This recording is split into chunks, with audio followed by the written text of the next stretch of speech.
Get me out of here!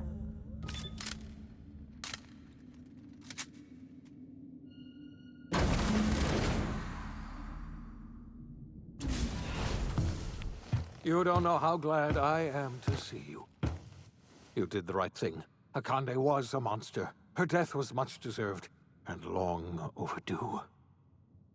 And you lunatic, you broke into the board's own fortress just to rescue one doddering old man. You are absolutely out of your mind, and I can't begin to thank you enough.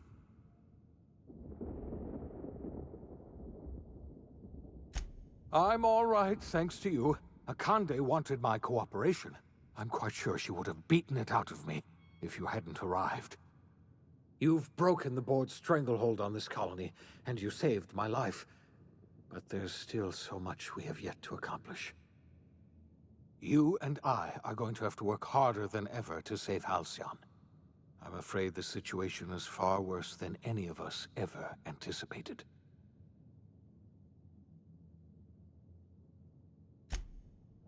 Earth has gone dark. We haven't received a single message in 3 years. There's been no communication, no signals, nothing. 2 years ago, the Earth's Directorate's frigate disappeared on their way back to Earth. We don't know what they discovered when they arrived, or if they arrived at all. Hold on, Doc. Are you telling me the Earth went dark 3 years ago, and the board's just been covering this up? They've been incredibly effective at concealing the truth. Right now, the only people in the colony who know are standing in this room. They haven't exactly been hands-on around here anyway. So there's one less rubber stamp to worry about. Earth is humanity's home planet, Miss Fenhill. The psychological effects of losing our original home will be devastating. We're in serious trouble, my friend. Do you know what this means for Halcyon? We can't rely on Earth for support anymore. We've been cut loose. We're entirely on our own.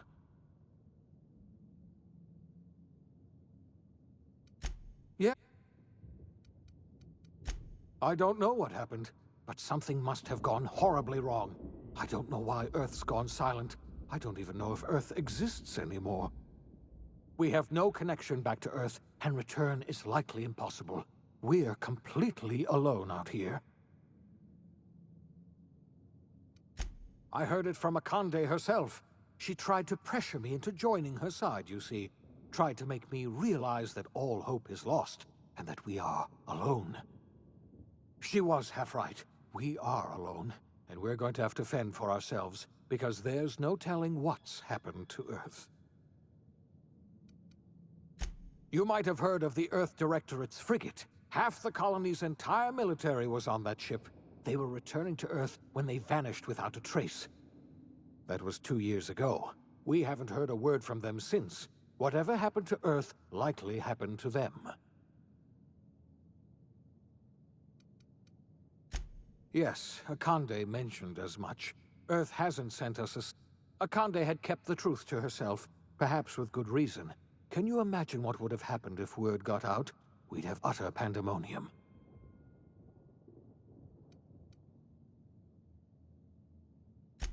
Yes, you were the one who reactivated that relay station, weren't you? Any message from Earth would have arrived unencrypted. It's been 3 years since our last message. The board tried using drones to contact Earth. Every one of those drones sent back the same encrypted message. Earth is completely silent. I wasn't trying to hide the truth from you. Yes, I experimented on the Hope's colonists. Each of my experiments ended. You are my first and only success. I didn't tell you about the others because...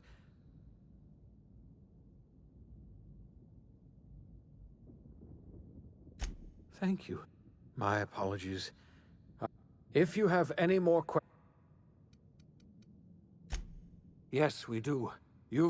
We must begin the revival process immediately, starting with the Hope's brightest minds, and then we're going to fix this damn colony, one problem at a time. We're going to need a leader, and I can't imagine a better person.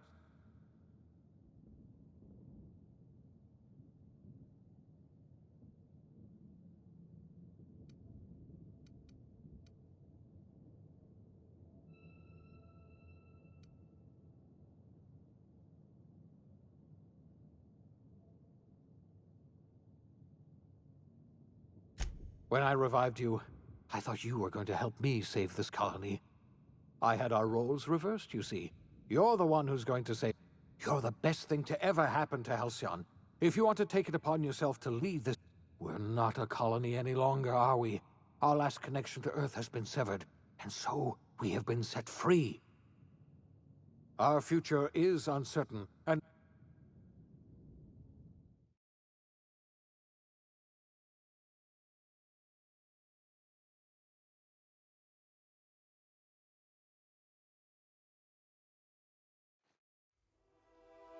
The OSI teaches that everything in the universe happens according to the grand plan.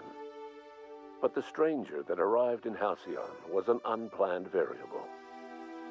From the moment he landed in Emerald Vale, his actions altered the course of history. The events on Tartarus brought about the end of the board's authority. But the board's mistakes would haunt the colony for decades to come.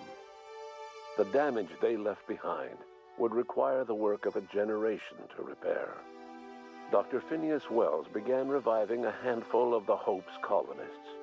Engineers, scientists, technicians, and intellectuals. They were among the brightest minds the Earth had ever sent out into the stars. The Hope scientists and engineers woke up in a colony descending headlong into total collapse. With no way to return to Earth, they had no choice but to band together and devote themselves to the cause of saving Halcyon. The people of Halcyon were nothing if not hardy. In the absence of the board's authority, many of the colony's settlements banded together with a single purpose in mind: survival. Life was especially hard in the years to come. Some towns dissolved by attrition and starvation, but most of them found a way to carry on. In the years to come, Halcyon was forced to reckon with its newfound freedom. The board was gone, and for better or worse, the colony was responsible for its own destiny. Between MSI's worker-centric policies and the iconoclast's manpower, Sanjar and Zora were able to rally many of the Terra 2 townships to their cause. MSI's workforce swelled, and the iconoclasts enjoyed a significant surge in their ranks. The board was too distracted by infighting and internal politics to stop MSI from becoming a powerful corporation and a refuge for townships that might have fallen through the cracks. Consumed by paranoia, Lilia Hagen took Sublight Salvage in a controversial direction, openly accusing board officials of an extraterrestrial conspiracy. One day, an accident at the Groundbreaker's docking bay silenced her forever. Time would tell if her replacement could keep the Sublight family together. Adelaide McDevitt replaced Reed Thompson as the leader of Edgewater. She and her followers transformed Edgewater in their image. Anyone loyal to Reed was pressured into leaving town, and those who stayed behind adapted to her way of life. Adelaide transformed the old cannery into a new garden. The nearby Edgewater Cemetery provided a convenient source of fertilizer. As for Reed Thompson, it was said that he lasted exactly 2 days outside the walls of Edgewater. Years later, a marauder was found in possession of his hat. Under the leadership of Junlei Tennyson, the Groundbreaker held firm against corporate influence. The ship's mechanical stability gave Junlei the time to educate a promising generation of engineers schooled in her family's traditions. The future of the Groundbreaker looks promising. The rediscovery of the Hope and the abandonment of the lifetime employment program forced Byzantium to come to terms with some uncomfortable realities about the state of Halcyon. While Byzantines were reluctant to surrender the luxuries they'd grown accustomed to, the board's diminished authority gave them little choice in the matter. Nearly everyone had to learn to make do with less. Some even had to get jobs. It was a dark time indeed. Your influence further cemented Ellie's perspective. She understood she could never truly rely on others, so she set about making sure she wouldn't have to. With a steady income from the life insurance payouts, she was finally able to afford a ship of her own. She enjoyed a long and infamous career running missions across the system. Some of them were even legal. Life in Halcyon was sobering for Felix Millstone. The grand revolution he dreamed of never came. There was no great awakening for the colony, no celebrations in the streets. There was only the hard, desperate work of trying to repair a broken colony.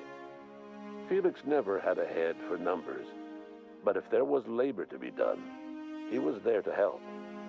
Eventually, Felix realized that the work of a revolution was done with two hands. As much as he enjoyed his adventures aboard the Unreliable, the vicar, known as Max, eventually decided that it was time to move on, to live out the life he had sought so long to create. He knew there were many in the colony who carried burdens much worse than the ones he had struggled with, and he devoted himself to easing their suffering wherever he could. He only ever took up arms again to defend the defenseless.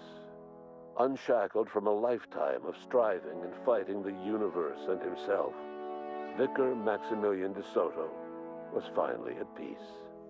Once the matter with the Hope colonists was resolved, Junlei bashfully asked Parvati if she'd like to join her permanently on the Groundbreaker, and Parvati enthusiastically, if somewhat awkwardly, agreed. The stories of her adventures spread across the colony, and Parvati soon found herself the center of attention.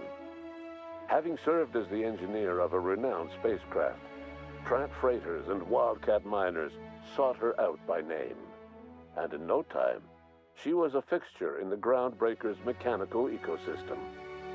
She and Junlei were never far apart. Nyoka returned to Monarch to take another crack at making a permanent life for herself. She formed the Charon Group, a mercenary outfit of ragtag survivalists and wilderness experts. Anyone in need of a guide, or just looking to throw back a beer and swap stories, could find her camping on the trail or clearing an infestation. The SAM unit that accompanied you spread awareness of the product line's superior sanitation and maintenance capabilities across what was left of the colony. This led to a boost in SAM unit sales. Did you know that SAM units are the longest-lasting, toughest-acting cleaning solution in Halcyon? Minister Clark was released from house arrest, and his contact with you gave him a sense of renewed purpose and vigor. Once it became clear that no help would be coming from Earth, he threw his considerable efforts and talents into helping Halcyon manage the crisis before it. As for Dr. Phineas Wells, he spent his remaining years in his orbital lab.